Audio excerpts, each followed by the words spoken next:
Hola, bienvenidos a una nueva conversación pendiente.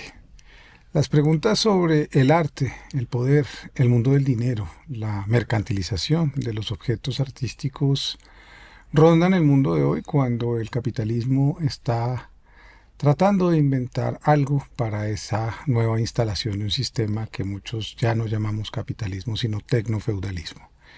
Sin embargo, quitarle la potencia a lo que ha hecho el arte ha sido también un programa de ese sistema que quiere devorarlo todo.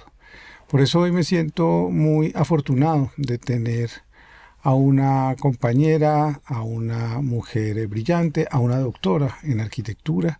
Y digo compañera porque es colega de estos oficios de la precarización a la que todos estamos también sometidos en las redes sociales, pero que hacemos con entusiasmo porque creemos que ahí también hay esperanza. Así que gracias a Julia Buenaventura por estar aquí en Conversaciones Pendientes.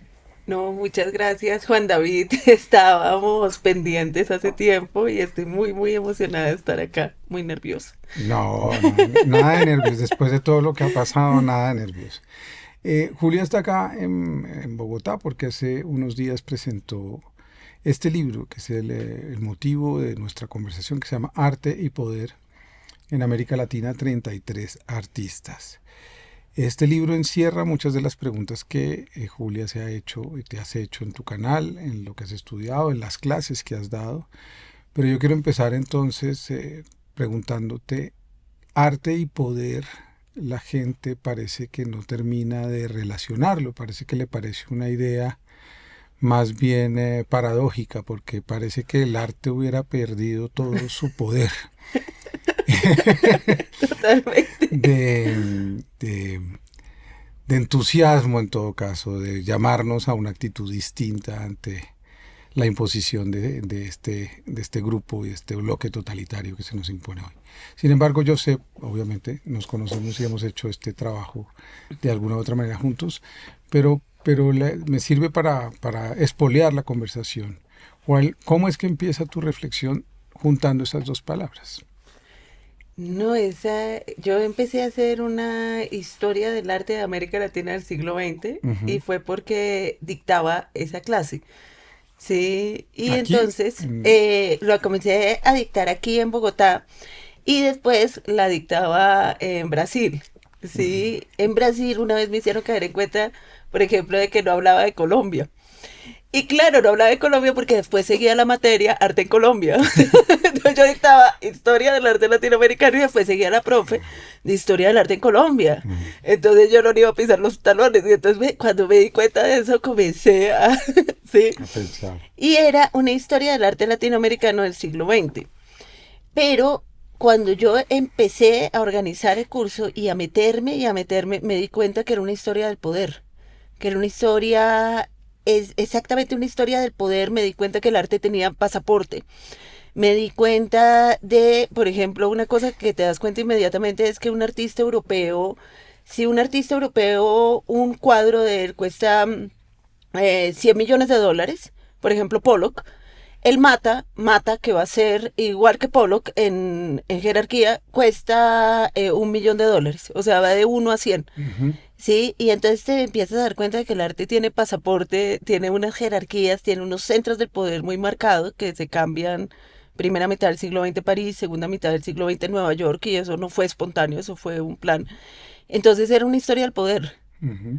Sí, entonces este libro se llamaba Historia íntima del poder a través del arte, así hasta que quedó Entonces tú tuviste que salirte del cuadro y decir, no, es que hay que mirar la sociedad para entender el cuadro, para entender el que cuadro. es un poco una idea que en los últimos 30 años en el mundo y nosotros que estudiamos en la misma época en la universidad, estuvo en discusión y se fue disolviendo y la idea es el objeto artístico, la expresión artística es autónoma y debe entenderse su autonomía y no tiene nada que ver con nada. De lo que tenemos que ocuparnos los dos es hablar del cuadro Del cuadro, y de nada más. de los Y colores. entonces nos quitaron la energía, el poder también del arte. No solo que el arte tenga que ver con el poder, sino el poder mismo del arte y de sus contextos sociales históricos. Tú entonces arrancas el siglo XX con alguien que es fundamental para ti, que es David Alfaro Siqueiros en México.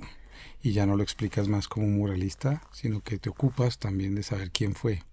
¿Quién fue? Claro, la historia, yo empecé como tenía una formación absolutamente estética del arte como fin sin finalidad, solamente tengo que explicar formalmente el aspecto del arte, yo empecé por ahí, cuando me di cuenta, pero ¿y de qué vivían? Entonces, meterme a la biografía y saber quién era rico y quién era trabajador, quién vivía de un sueldo y quién vivía de herencia. Y Ya era un sí, tema importante. ahí empecé a ver que los artistas de los que hablaba eran blancos ricos herederos. Sí, y entonces Bernie es el primero que aparece como un trabajador y que es un trabajador de Antonio ya Berni, asalariado. argentino. Antonio Bernie, argentino, Ujú, sí, es un trabajador asalariado que trabaja en el gobierno, un burócrata. ujú. Sí, y entonces me empecé a dar cuenta que primero me fui a las biografías. Y después ya me fui a bueno, y entonces, ¿qué gobiernos? ¿Y qué tiene que ver la caída de la bolsa en 1929 con el cambio de paradigma del arte? Y el arte de los 20, el arte de los 30. El arte de los 20 es, vamos a descubrir nuestra identidad. El arte de los 30 es, vamos a hablar del trabajo humano y de cómo el trabajo humano es de donde viene el dinero.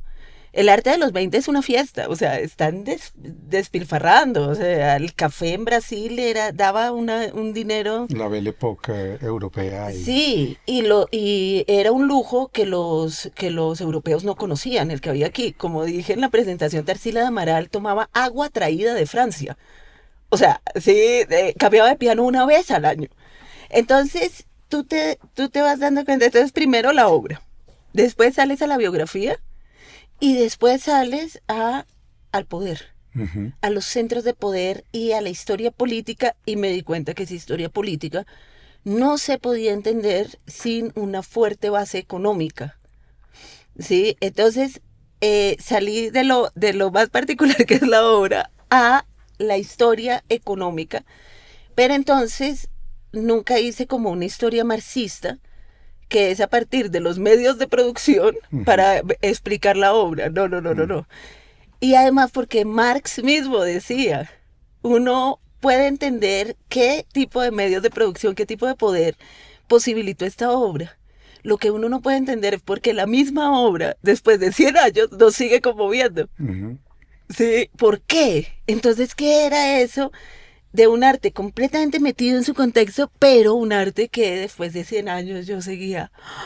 Pero algo aún más absurdo que yo me he preguntado mucho y es, ¿por qué aún ese poder de esa obra, pero aún el poder tan brutal del neoliberalismo de exponer esas obras como si no tuvieran poder? Es decir, uno va al México o iba al México del neoliberal también del PRI, porque también hubo neoliberalismo mexicano, ni más faltaba ahí del peor.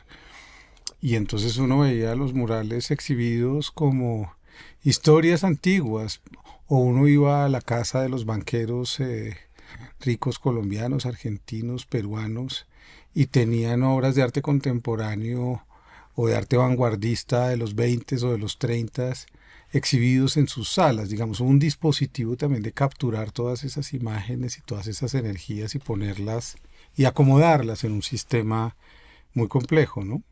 Sí, y acomodarlas en jerarquías y acomodarlas en diferentes cajones. O sea, hubo una anulación del poder del arte muy, muy fuerte. Por ejemplo, cuando yo empecé a meterme en arte contemporáneo, me metí a través de Felicia Burstyn. Sí, y yo veía la escultura de Felicia en la 107ª, yo no entendía nada, pero a mí me gustaba esa vaina. O sea, yo la veía más porque el bus del colegio. Como tirada ahí, Sí, llegaba a la 100 y daba la la vuelta vuelta. por la escultura y yo veía la escultura y yo decía, ¿cómo demonios hizo esto? Hasta que me di cuenta que eran pedazos de ferrocarril. Pero ¿Sí? tenemos el ala solar también ahí tirada al lado Ah, sí, que sí. son expresiones de esa suerte de... Pero a lo que quería Pero tocar también era, tú arrancas entonces es como tratando de volvernos a contar que esas obras que vamos a visitar como turistas en el Palacio de Chapultepec o en la gobernación de no sé dónde o en el Malva en la exposición retrospectiva de Antonio Berni, tienen una historia y tienen un sentido y América Latina tuvo un momento de profunda reflexión de qué éramos y eso estaba conectado. ¿Por qué no nos cuentas un poco cómo es que tú empiezas a atar esos cabos? Desde México a Brasil, de Brasil a Argentina, de Argentina a Colombia. Sí, yo primero me di cuenta que estas obras tenían que ver mucho con el problema político, pero no un problema político de su tiempo, sino el mismo nuestro. Pero algo que tú decías cuando estábamos hablando del libro, ¿no? Como hace unos días era que nos había mostrado esa historia como si fueran contingencias. Como si un artista, como si Antonio Verdi fuera una contingencia de Argentina, como si Tarsila fuera una contingencia de Mm, Brasil, después María Martins, que es una artista que se perdió, ¿no? Y entonces yo empiezo a hilar y me doy cuenta de que Siqueiros, sí, sale de la Revolución Mexicana en donde comienza, pues es coronel como a los 18 años porque comenzó a combatir a los 14 y Siqueiros tenía una personalidad arrolladora. Entonces, él era sobre todo un formador de cuadros de izquierda. O ujú. sea, era un formador de revolucionarios. Eso era Siqueiros. Entonces Siqueiros se va a Nueva York y hace este taller que tiene Pollock y tiene otros artistas muy... Después viene el muralismo de los Estados Unidos, Mm. que es absolutamente importante y que es un capítulo que nosotros no tenemos, que yo incluso pensé en meter a Estados Unidos en el libro, Ujú. pero aún Estados Unidos, ¿sí? Como el de los muralistas, hay una mujer muralista en los años 30 que es importantísima, nadie la conoce. No ¿Qué es? conocemos, se me olvida el Tampoco, nombre tampoco, tampoco te acuerdas. tampoco me acuerdo de Ujú. lo, o sea, mira, me he hecho como sin método Silva de memoria para acordarme, no me acuerdo porque uno no se acuerda del muralismo de los Estados Unidos porque después de la Guerra Fría se dio la orden de que Estados Unidos no tenía muralismo. Ujú. Entonces se borró esa etapa y se deslindó de México. Pero si tú ves la colección, la mayor colección de Duchamp, sí, que es la colección que está en el Museo de Filadelfia, que es donada por los Arensberg, Ujú. que es la colección Arensberg. La colección Arensberg tenía a Rivera, Diego Rivera, claro, compartiendo la misma sala, ¿sí? Con Duchamp, con Brancusi, Diego Rivera, Mérida, Ujú. ¿sí? De Guatemala, y esculturas precolombinas. Entonces tú Ya. ves eso y tú entiendes que son los años 30. Ujú. Y después el Museo de Filadelfia, ¿qué hizo con la colección? Déjeme los Duchamp y quíteme. Llévese las Y le esculturas. dio las esculturas a un museo de antropología. Oh. Y lo de, parece que solamente recibió, porque la colección la recibe en 1950, ya está la Guerra Fría, ya está la orden de anticomunismo y antimexicanismo. Claro. Entonces, claro, yo me pongo a estudiar esa historia y me encuentro con la colección Aresberg y yo, perdóname, o sea, Mm. todo esto estaba junto en una misma casa y veo las fotos y tú te imaginas una escultura tolteca con un Brancusi, Mm. o Sí, sea, sí. con un Brancusi de piedra. Mm. Sí, eso se ve, o sea, la cabeza del dragón, la cabeza de serpiente con un Brancusi de piedra. ¿Y quién la escogió? Que estuvieran juntas, Duchamp, porque Duchamp era el curador de No esa lo colección. entendía. Y ahora todo eso se perdió y parece, y el arte latinoamericano estaba ahí en una jerarquía muy diferente y ahora parece como, no, parece que Duchamp no tuviera nada que ver con México, Claro. con el surrealismo, o sea, Y se que no borró. tuviéramos nada que ver con la ancestralidad, ninguno. O sea, básicamente eso Sí, son piedras de sí, una gente que ya sí. no tiene nada que ver con nosotros. Sí, y en la Guerra Fría hicieron así, después de un discurso de Dondero, porque eso no es algo, o sea, no, Dondero, el senador hiperrepublicano, que sería muy parecido a lo que hoy es Marco Rubio. Sí, Dondero hizo el comunismo, un discurso que se llama El comunismo como amenaza en el arte, ¿no? Y hace la lista de los artistas, y es una lista maravillosa porque te sirve a ti para saber cómo era el arte. En esa lista obviamente está André Breton, está Siqueiros, están todos juntos, Pero o todo el sea, mundo. está todo uno revuelto. Pero lo que tú ves ahí es que hay o sea, hubo una orden de hacer ese nuevo arte, esa nueva historia del arte, y por eso le quitaron el poder al arte, porque lo deslindaron. Historias insulares para crear imposibilidad de comunicación y entendimiento de que estos territorios, por supuesto, fueron estados-nación en el siglo XIX y antes eran otras cosas. En algunos casos, por supuesto, colonias 3 siglos, pero en otros incluso territorios que no fueron tocados colonialmente, como hay muchos en América todavía. La idea que persigues de crear ese tejido y ese lazo parece una idea, como tú decías al principio, ¿cómo así que esto no existe? Es decir, no hay una historia del arte de América Latina. Es como, es como un contrasentido, es como una cosa increíble, inverosímil. En el siglo XXI no había eso para que tú pudieras dictar una clase. Sí, estas historias existían, o sea, el primero que escribió una historia del arte latinoamericano es Leopoldo Castedo, que llega en el barco Winnipeg de refugiados de Franco, de un campo de concentración de Franco, sí, en 1939, traído el barco por Neruda. Ujú, Y pues en ese barco uno entiende la llegada del Winnipeg hasta Salvador Allende. claro. Sí, porque es que llegan 2000 personas. Sí, en el puerto de Valparaíso decían, necesitamos un arquitecto, y había un arquitecto, necesitamos yo no sé qué. Entonces esa primera historia la hace Castedo, una historia transversal. Sí, además como la hizo, se fue en una moto, de país a país, No, pero es una gran historia. en los años 60. No lo sabía. Sí, esa historia se perdió. O sea, esa No historia nadie existe. la conoce, no, nadie la conoce. La historia del muralismo la escribe Jean Charlotte, que es un muchacho que sacan del muralismo porque pues es un blanco francés, entonces le dicen, no, hermano, y él dice, pero mi abuelo es mexicano, y es un racismo invertido. Le toca dedicarse a Sí, escribir, a testimoniar. sí. Usted es el testimonio, nosotros somos los maestros. Después es el muralista de Hawái, lo reciben en Hawái. Bueno, todas esas, ya Charlotte no existe porque el muralismo lo borraron. Ujú. Sí, Incluso el que hubo acá. incluso el que hubo acá, como borraron a Débora Arango, los mismos que sacaron a Débora Arango de la historia del arte de Colombia, de la enciclopedia Salvat, Ujú. fueron los mismos que sacaron al muralismo mexicano de el eje de la historia del arte de los Estados Unidos, que era el pivote fundamental. Y tú lo ves en el Central Park. Tú vas al Central Park y son mazorquitas talladas en piedra por todas partes, indígenas, y tú dices, what the fuck, o sea, ¿qué pasa?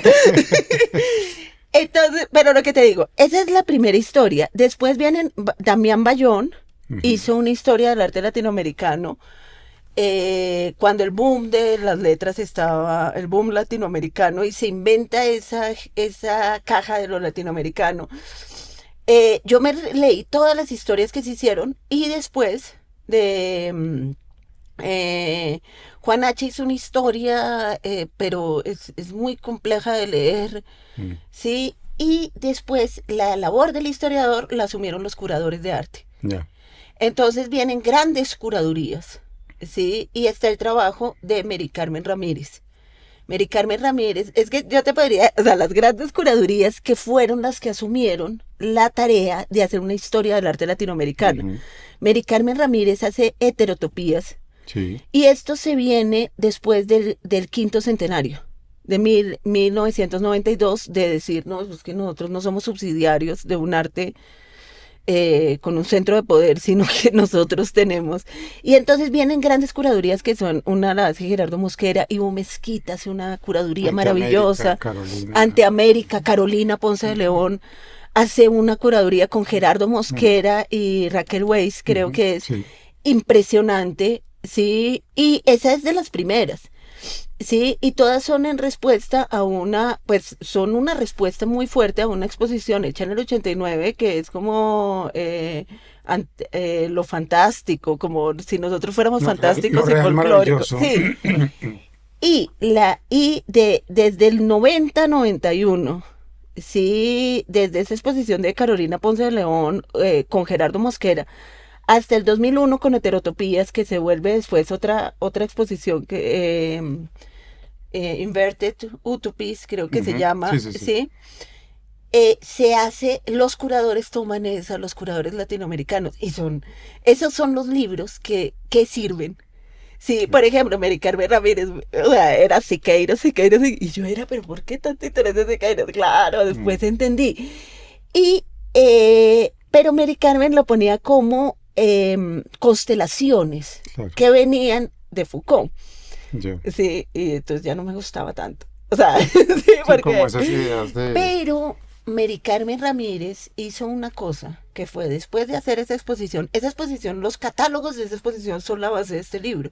Eso no se ve en el libro, porque el libro se volvió otra cosa. El libro se volvió muy biografías, muy chisme, muy minucia, ¿sí? Como dicen, fofoca brasileira, o sea, entonces, ¿con quién estaba ella? Entonces, ¿con quién se acostó? La vida social del arte. Sí, o sea, en la vida sexual de los artistas, o sea, si había algo chisme, ahí está. Es fundamental, ¿no? Es fundamental, para poder sí. hablar de qué cosas, de la vida. Pero Mary Carmen hizo ese libro de Heterotopías y en el libro puso todos los documentos históricos que no estaban publicados. Ya.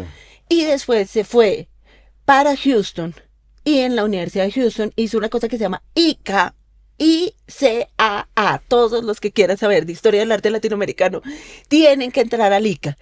Está ahí todos los documentos.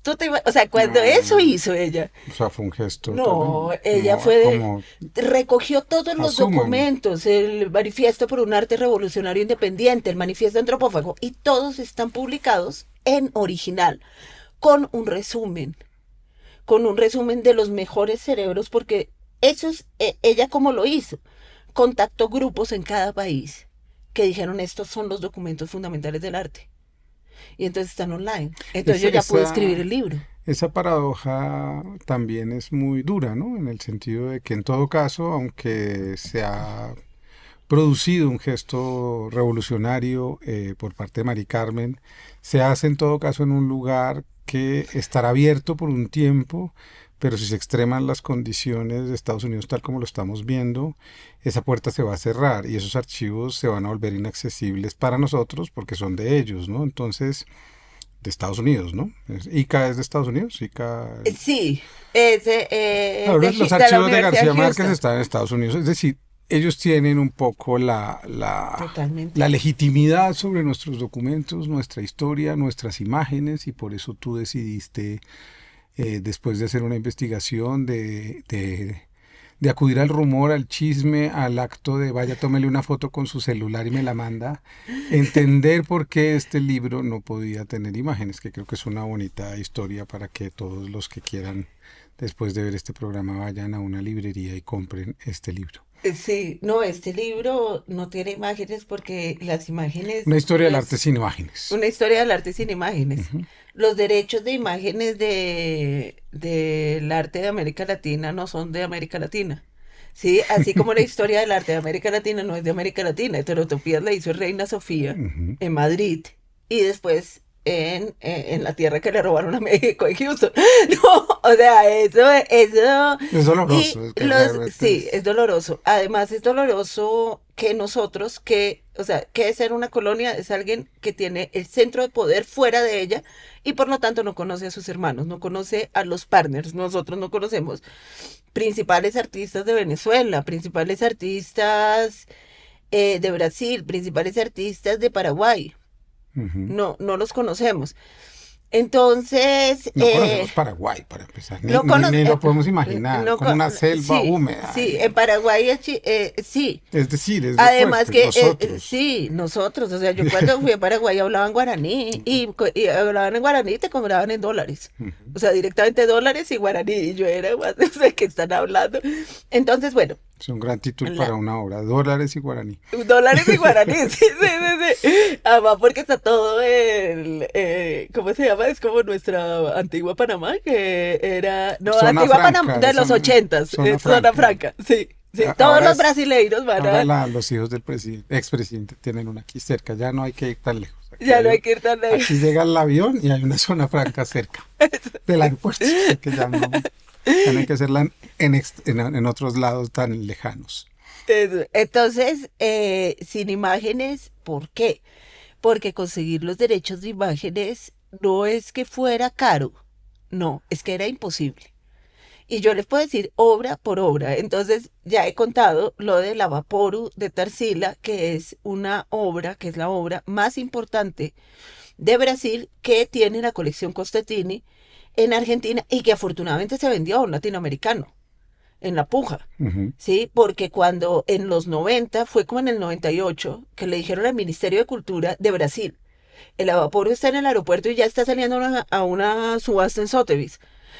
Ahí el Ministerio de Cultura mandó una orden para evitar el vuelo y el vuelo ya había salido. Yo no sé si lo hicieron o sí, pero cuando se enteraron de que había salido la obra más icónica, es como si sale La violencia de Obregón a una subasta. No, aquí Entonces, salió la Bachué y está en Buenos Aires. la Bachué, sí. Ah, ya Sí. está. Y, Ya la vendieron. y está en la misma colección de Ah, ya Lavaporo está ya. de Tarsila.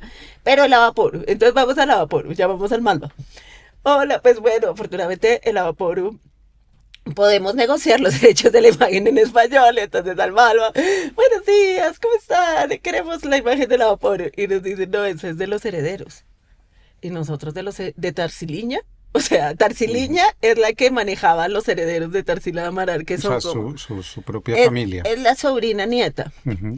Sí, pucha, vaya a ver, o sea, Tarsiliña, o sea, Tarsiliña consiguió hacer el catálogo razonado de Tarsila, que eso fue importantísimo. Sí, el catálogo razonado es el inventario de todas las obras de un artista y eso garantiza los precios. Sí, porque cuando tú compras una obra hay un inventario. Ujú. Entonces eso sube el precio de la obra infinita. Nuestros artistas, Frida Kahlo no tiene catálogo razonado. O sea, entonces yo puedo hacer copias de Frida. Sí, Diego Rivera no tiene catálogo razonado, pero bueno, Diego Rivera tiene muchas obras que no son murales. Ujú. Sí, y tiene muchas obras cubistas que se Es quedaron bueno por no ahí. tener catálogo razonable. Es bueno para los No, por falsificadores. eso, la especulación ya. Sí, claro. Capitalismo. Pero entonces Tarsiliña hizo o sea, consiguieron hacer el catálogo razonado, todo eso. Pero después hubo un problema entre los herederos y entonces no hay quien dé el copyright, el derecho sobre la imagen de la obra más importante de Brasil. Y así, Sí. y así con muchas historias que incluyen un personaje por el que tuvimos una amable discusión, que es Débora Arango. Y Débora, que está en esta historia y que creo que también es interesante hablar de artistas colombianos. Débora es una historia en sí misma, es una historia que puede encerrar todo el problema del libro, ¿no? Todo el problema de la cultura, todo el problema de la sociedad, todo el problema. Pero hay una expresión final de la conversación que no terminamos de tener sobre la decisión del MAM de vender 2 obras al Museo Nacional, el Ministerio de Cultura, que finalmente no se dio, el que tú estabas en desacuerdo y yo estaba de acuerdo. Pero mi última idea que quería contártela, y es, no sé si oíste en la radio al hijo o nieto, o no sé quién era, que es el heredero de las obras de Débora, diciendo que él lo visto, bueno, que ya todo se había arreglado, que ya no iban a hacer la venta. Y el locutor le dice a él, pero usted todavía tiene unas obras de Débora, ¿no? Y dice, sí, todavía quedan algunas. Ah, entonces la gente puede llamar y ofrecer por ella. Sí, claro, estamos es para eso. Yo decía, entonces todo este escándalo fue porque el MAM iba a vender, pero la familia tiene otras obras y ellos sí pueden vender. Digamos, esa indignación funciona en lo público o en lo supuestamente público, porque el MAM no es público, pero no funciona en lo familiar, que es el caso que estás diciendo de Ercil. Es decir, esa artista maltratada, ninguneada, después se vuelve una obra que se puede mercantilizar y se vuelve una disputa por el dinero, no por la obra. Sí, pero el problema es que es una donación. El problema es que tú no puedes vender una donación porque se acabarían las donaciones. Sí, el problema es que, por ejemplo, está toda la colección de Duchamp en la colección Arensberg del Museo de Filadelfia. La El donó. Museo de Filadelfia, ¿qué? La donó. La donó. O sea, que los Arensberg le compraron a Duchamp, ¿sí? Y los Arensberg donaron. Entonces, tú, cuando entras a las fichas técnicas de los museos, yo soy una dura en ver de dónde viene la obra, Ujú. ¿sí? Y de qué colección viene, porque es muy importante ese seguimiento. Por ejemplo, Marisol Escobar, la artista, una de las artistas más importantes de Venezuela, Ujú. ¿sí? El grueso de la colección está en el Museo de Búfalo, que es uno de los pocos museos públicos de los Estados Unidos, porque, por ejemplo, el MoMA de Nueva York es privado, Claro. era pues de los Rockefeller.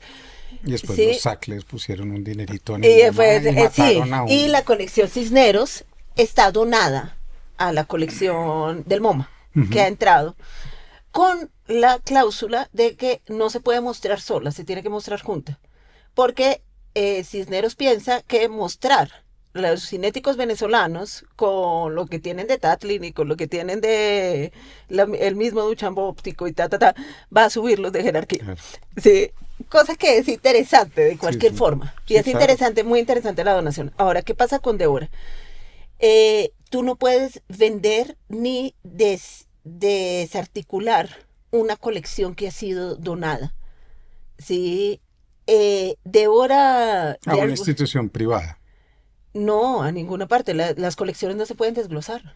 Claro, pero lo que te quiero decir, esa lógica privada, esto es para problematizar, no para esa colección privada, entonces el privado tendrá derechos sobre ella cuando quiera, porque no es pública, es de ellos, en todo Sí, caso. Se la donas a un privado que en el fondo se rige por el derecho privado y que aunque a ti no te parezca, porque estás aludiendo a un problema público, él tendrá la decisión, podrá tomar cualquier tipo de decisión porque está regida por una lógica privada. Es decir, el MoMA mañana se quiebra y puede hacer lo que quiera, aunque eso fuera donado, ¿me entiendes? No tiene que haber una impugnación pública por eso. no sé si el MoMA podría donar la colección Sí, si no Cisneros. tiene más La puede recursos, donar, pero creo que no la puede vender. no importaría, pero la puede dar a otro privado. La puede entregar toda. Claro, pero mi defensa, para no volverlo solo de la discusión sobre que tuvimos, sino mi defensa es, si eso no está en lo público, no lo podemos cuidar. Si las colecciones de arte no están en lo público, ninguno de nosotros la puede cuidar. No las podemos cuidar, no las podemos impugnar, no las podemos defender, porque están encerradas en lugares que son de privados. Sí, pero el problema no es ese. El problema es que la lógica del capital y del neoliberalismo se ha metido tanto en lo público como en lo privado. Total. Porque, por ejemplo, Bolsonaro decidió que iba a vender el Palacio Capanema, que no es un Sí. palacio, que edificio, es el primer edificio moderno en Brasil y en América Latina, y es el que da la batuta de que va a ser la arquitectura moderna en América Latina. Ese Palacio de Capanema fueron tan brutos que lo intentaron vender sin darse cuenta de la colección que tenía adentro, incluidos tapetes diseñados por O Oscar dándose Niemeyer. cuenta, no te preocupes. No, porque no sabían porque eran unos ignorantes. No porque tú lo Pero primero que sí sabían haces, el valor de eso, ¿sí me entiendes? no estaba en una lista de miles de edificios públicos para vender como si fuera uno más. Sí, Ya, ya, bueno. Sí como hay si fuera como un uno más. desprecio Mira, absoluto. había una escultura de Alejandriño, del mejor escultor barroco, yo creo que de América Latina. O sea, no hicieron el inventario del edificio. El edificio lo pusieron a la venta dentro de 1000 edificios sin darse cuenta de las joyas que había que hacer una subasta para venderlas y hubieran hecho una plata Pero no. enorme, sí, pero lo vendía como con todo porque ni siquiera sabían. Mira, no, los bolsonaristas brutos, brutos, no sabían. Lo que quiero decirte con esto es que el programa cultural de una nueva manera de pensar el mundo tendría que ocuparse de eso, de construir de nuevo instituciones públicas Pues con las garantías suficientes para que ese patrimonio, que tenemos una ley para ello, sea imprescriptible e inalienable. ¿Qué quiere decir eso? Que eso nunca se puede vender a menos que cambies la ley. Tú no sí, puedes vender el patrimonio colombiano. Ya lo han intentado con el Galeón San José, cambiaron la ley para decir, si sacamos 1000 monedas iguales, nos quedamos con una y vendemos las otras. Y eso lo echamos para atrás ahorita porque era una locura, ¿sí? Entonces lo mismo, San Agustín se parece más o menos todas, quédese con una y venda las otras 100, que es lo que han hecho históricamente en este país. Entonces, pero esa discusión no es solamente sobre el caso de Débora, sino que está expresada en todo el libro porque hay algo que yo me pregunto y te lo quería preguntar hace tiempo y es, hay una especie ¿cómo diríamos? Como de resignación de nuestra generación en adelante, de que esa América Latina que está ahí, es un pasado que ya pues fue glorioso y fue chévere, pero ya ese no tendremos más derecho.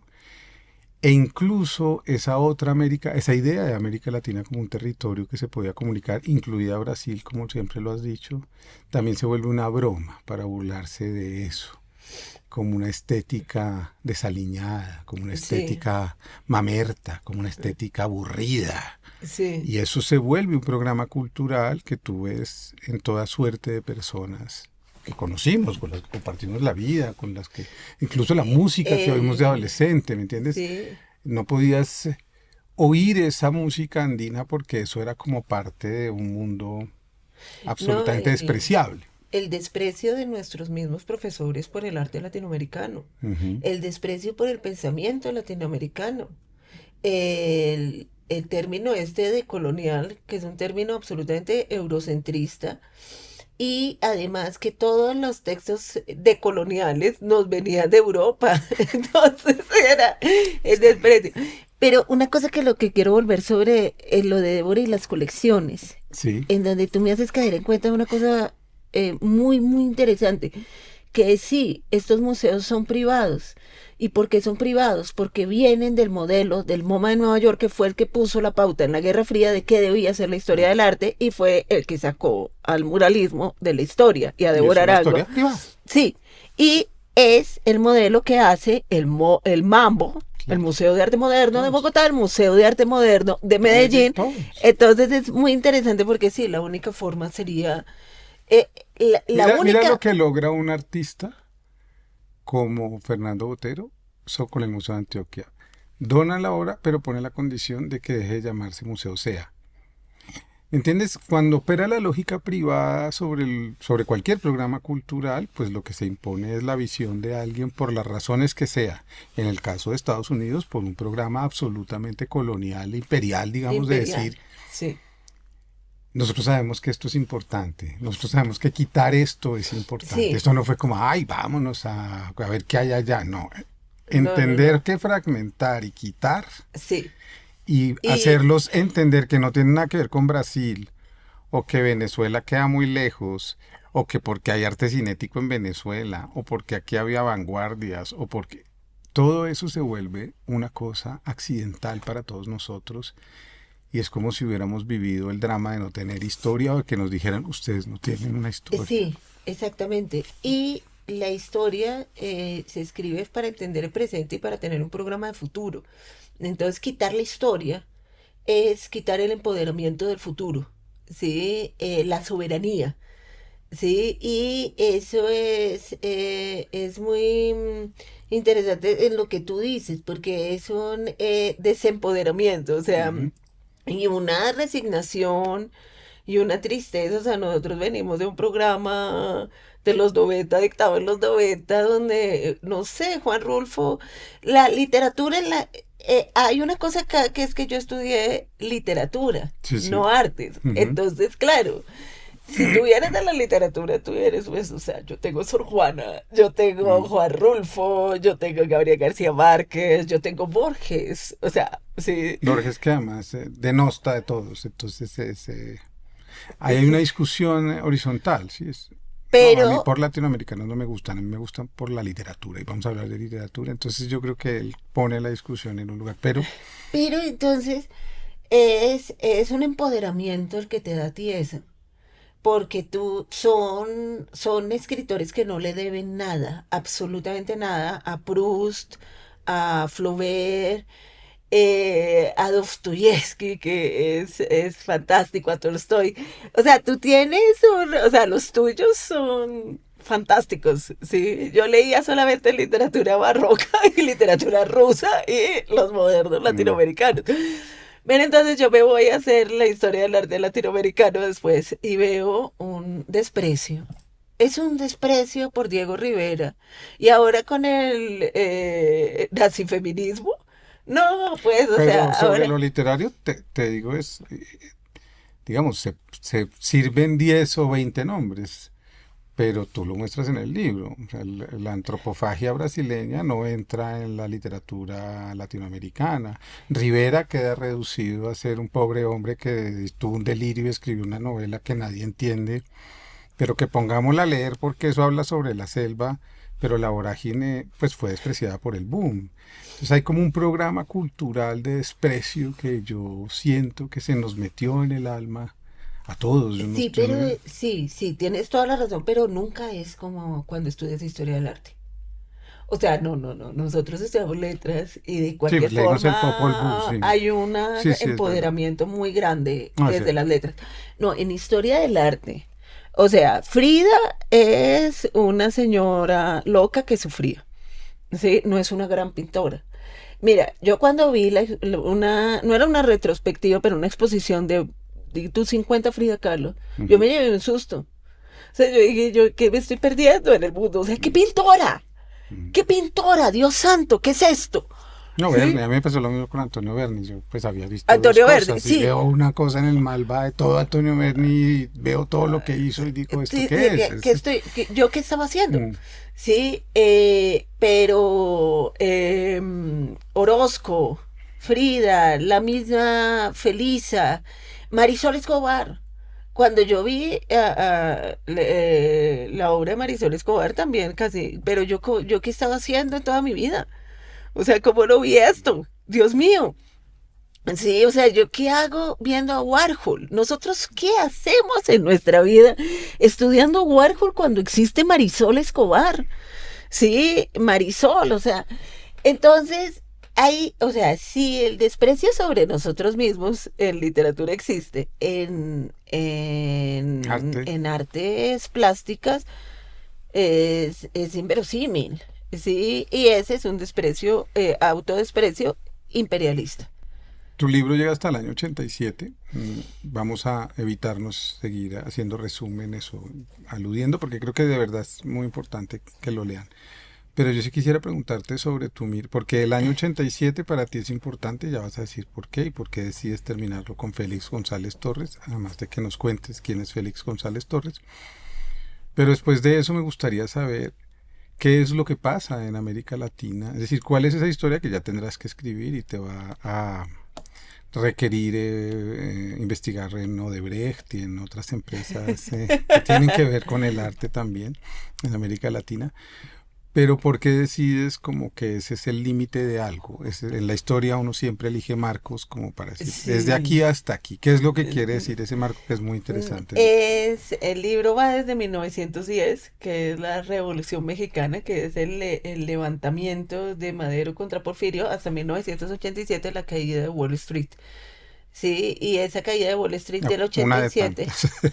Sí, Pero pero esta es, sí. o sea, el libro pasa por la caída de 1929. Ujú, Sí, pero la caída del 87 es digamos que después de la caída de 1929 dijeron vamos a coger el dólar y lo volvemos a oro. ujú, Sí, hay una equivalencia entre ujú, el dólar y el oro, entonces se le pone un freno a la especulación.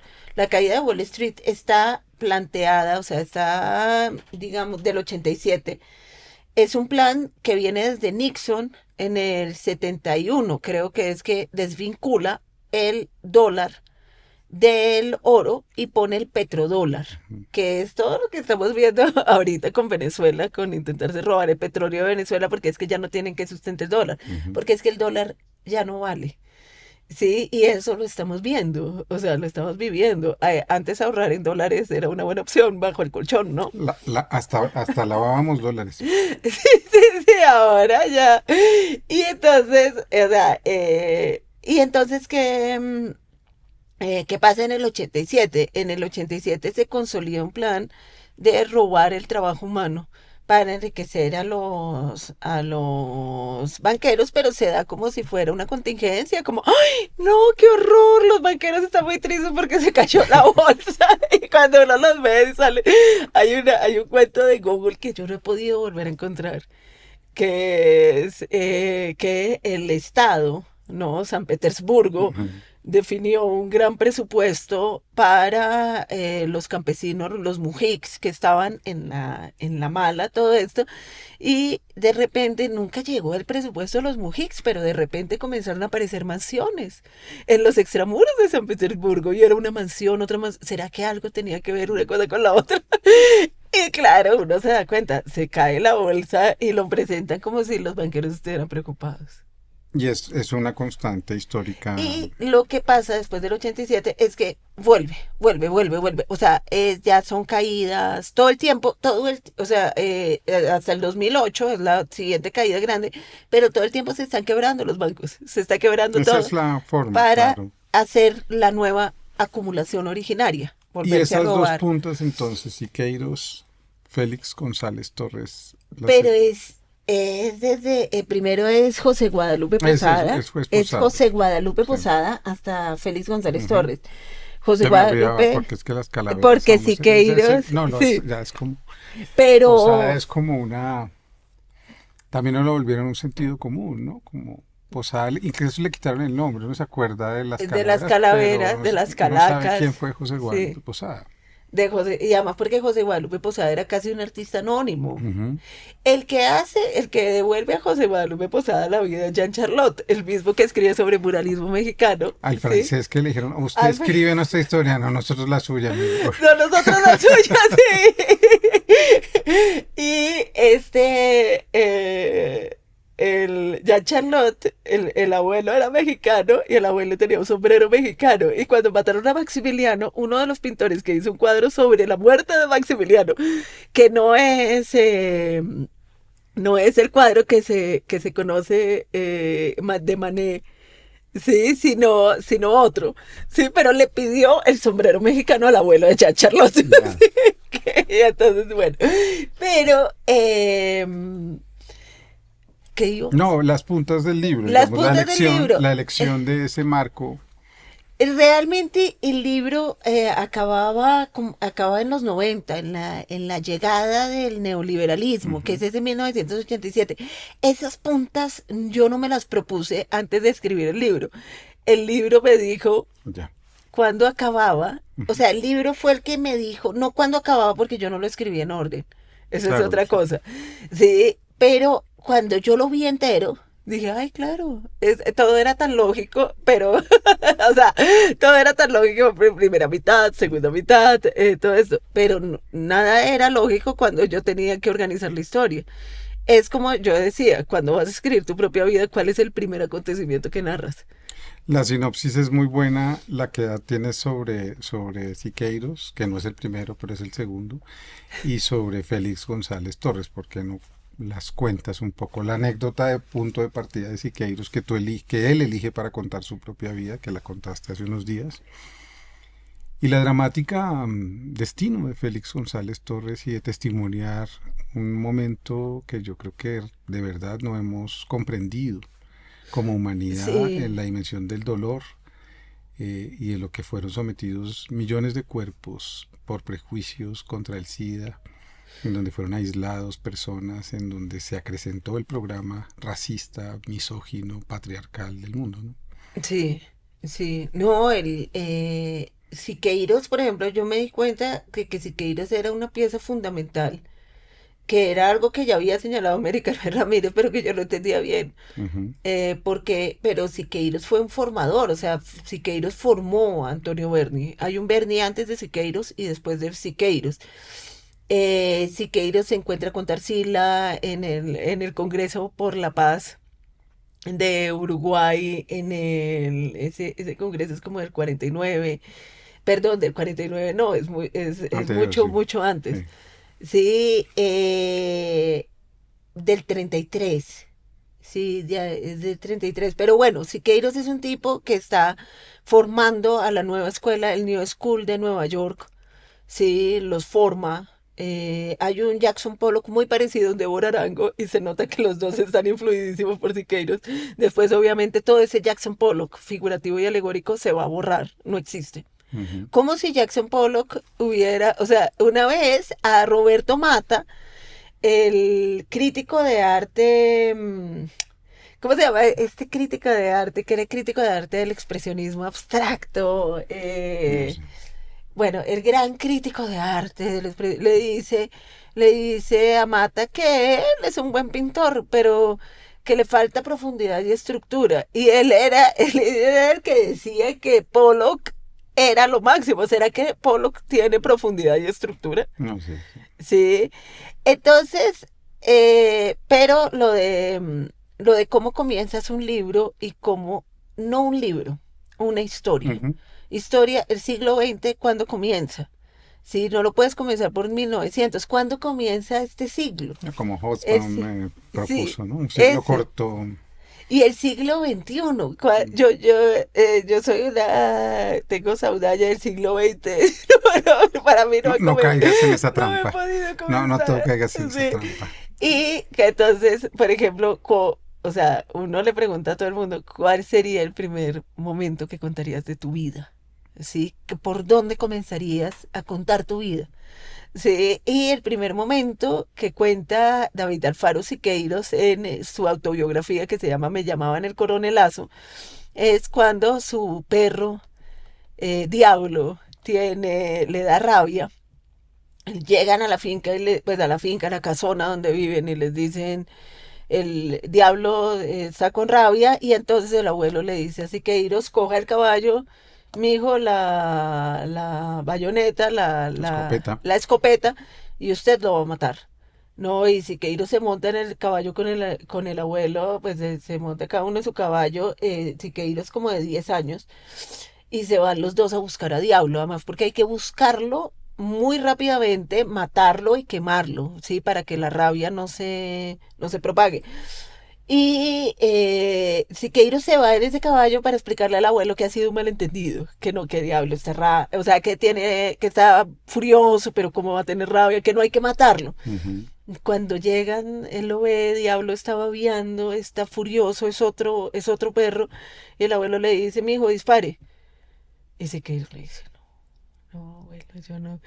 No, pues el abuelo, niñita, bobita, mariconcita, todo esto. Y el abuelo le dispara y después se baja y lo mata a machete. De una forma, pues, o sea, eso es Le está antes de la mostrando a revolución. él que es ser un hombre. Que es ser un hombre. Y por eso la parábola del libro es tan bella, porque Félix González Torres es un Es, homosexual.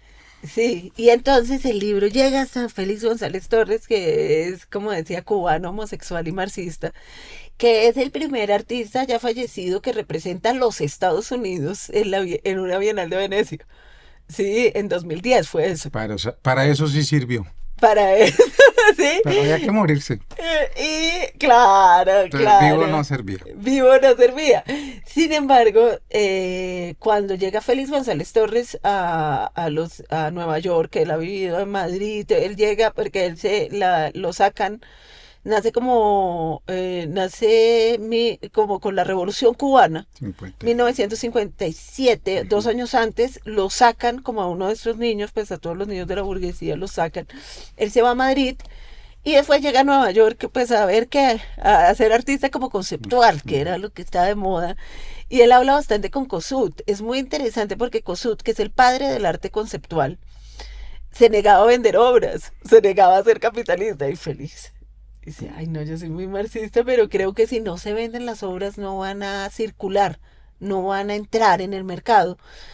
Y Félix González Torres llega a esta Nueva York y, por ejemplo, la parte fundamental, que es una cosa que yo me doy cuenta investigando a Félix González Torres, que yo no me... O sea, nadie te va a decir que Félix González Torres es marxista. Ujú. Pero cuando tú ves la conversación con Kossuth, que es una conversación preciosa, tú te das cuenta que no solamente Félix, Kossuth Es es marxista. marxista y Ujú. por eso desmaterializan el arte, para que no sea mercancía, como los muralistas. ¿Por qué los muralistas hacen murales?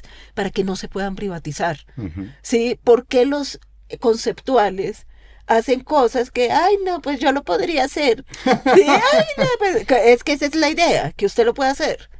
O sea, la idea es que usted lo pueda hacer, la idea es que no tenga un aura de la mercancía, que no sea un objeto sagrado.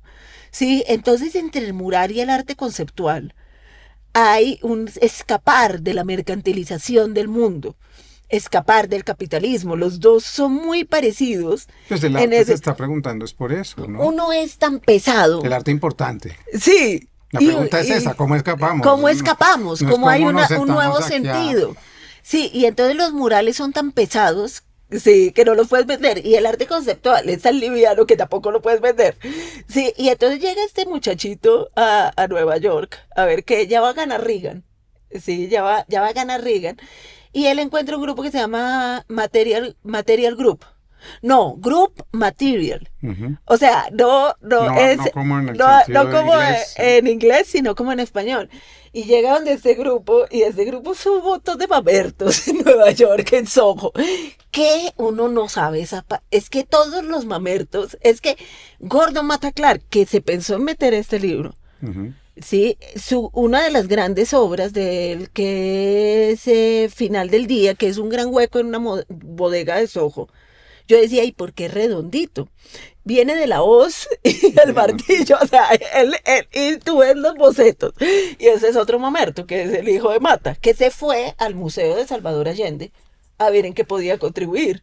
Ok, Pero los mamertos pues no lo entendía, porque si alguien hay clásico es el Partido Comunista, claro. ¿sí? Que quiere realismo socialista y que expulsa a Picasso, ¿sí? Por Sí, pintar mamarrachos.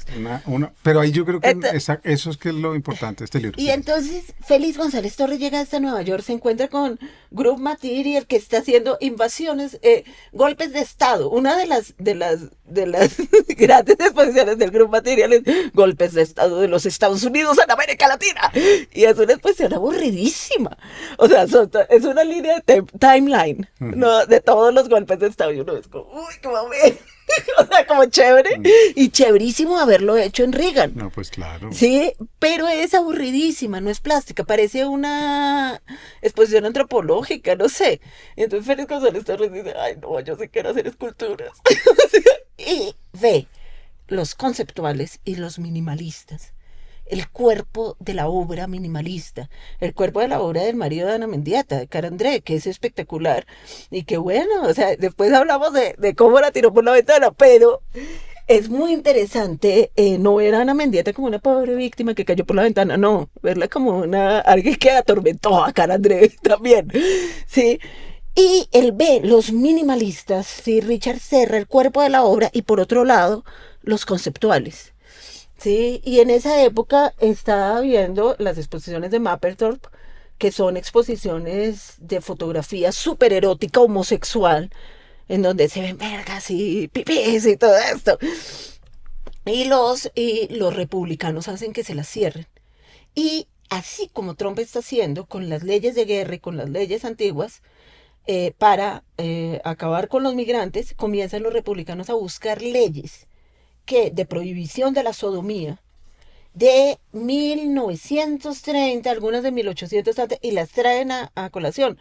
O sea, las vuelven a traer e impulsan una cosa en donde en 1985 la policía podía requisar tu casa sin orden judicial por sospecha de sodomía, homosexualismo.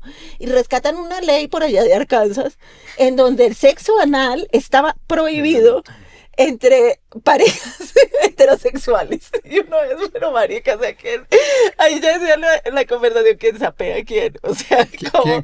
¿Quién va a ser el delator Sí. de la pareja? Y entonces Félix González Torres está en esto. Y está viendo la avanzada del SIDA que se nos llevó a Caballero, aquí a Luis Caballero. Sí, y que se llevó a cuántos artistas. Y Félix González Torres está viendo eso y dice, yo voy a hacer una obra absolutamente homoerótica, homosexual, marxista, que entre en conflicto con la mercancía, pero que sea completamente... Que ellos no puedan censurar. Incensurable, incensurable. Y entonces hace estas obras, hace los relojes, o hace una obra que es... ¿Todavía tenemos tiempo? Ya, un ratito, Sí. ya, vamos. Mira, es una obra que se llama Placebo. Sí, es Placebo, pero es la versión Amantes. No es Amantes Perfectos, sino Amantes. Y es una obra que son 180 kilos de dulces envueltos, confites, envueltos en celofán plateado, puestos en el piso.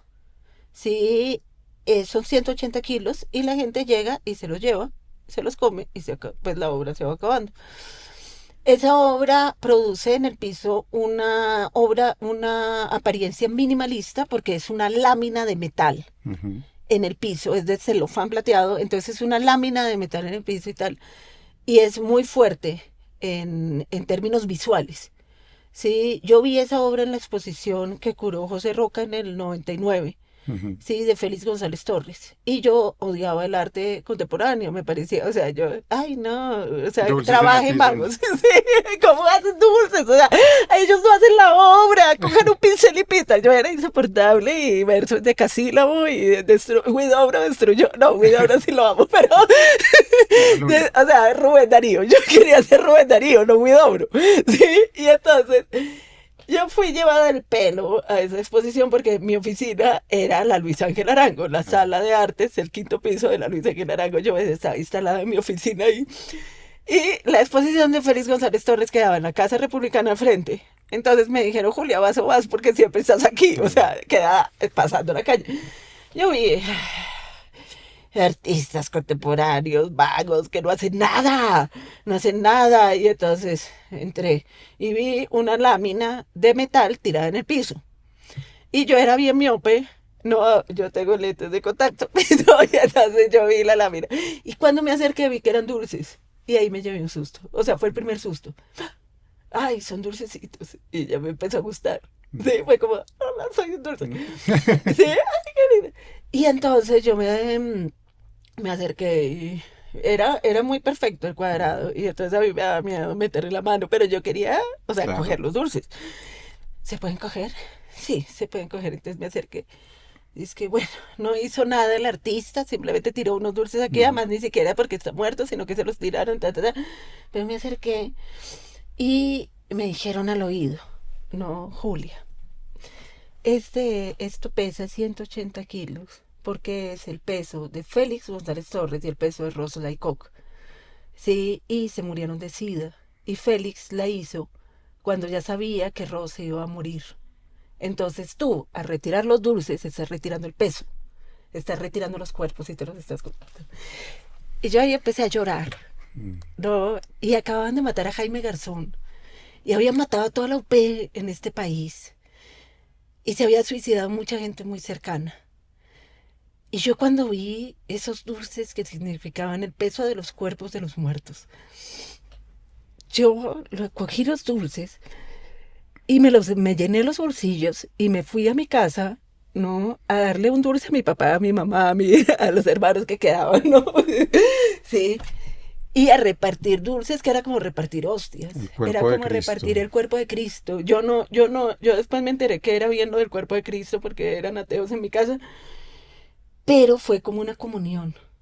Fue como, yo salí llorando de esa sala y dije, aquí en el arte conceptual contemporáneo hay algo que yo no he entendido y que tiene mucho que ver con la alegoría barroca.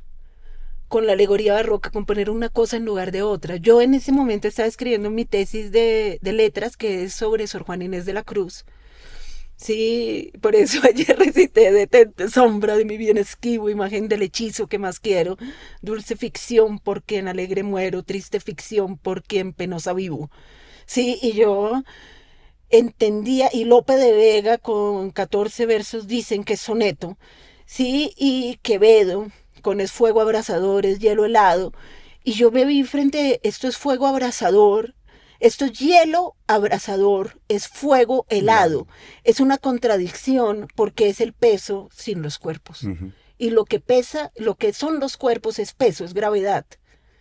Entonces, tener el peso sin los cuerpos es como tener el valor de uso sin el valor de cambio, es como tener la mercancía sin el valor, es como tener... Maravilloso. Qué bien. Y ahí yo dije, aquí hay algo, y por eso el libro termina realmente en 1999, cuando yo veo la exposición de Félix González Torres, y Félix González Torres, sí, con yo lo llamo un conceptualismo romántico, un conceptualismo melodramático, ¿sí?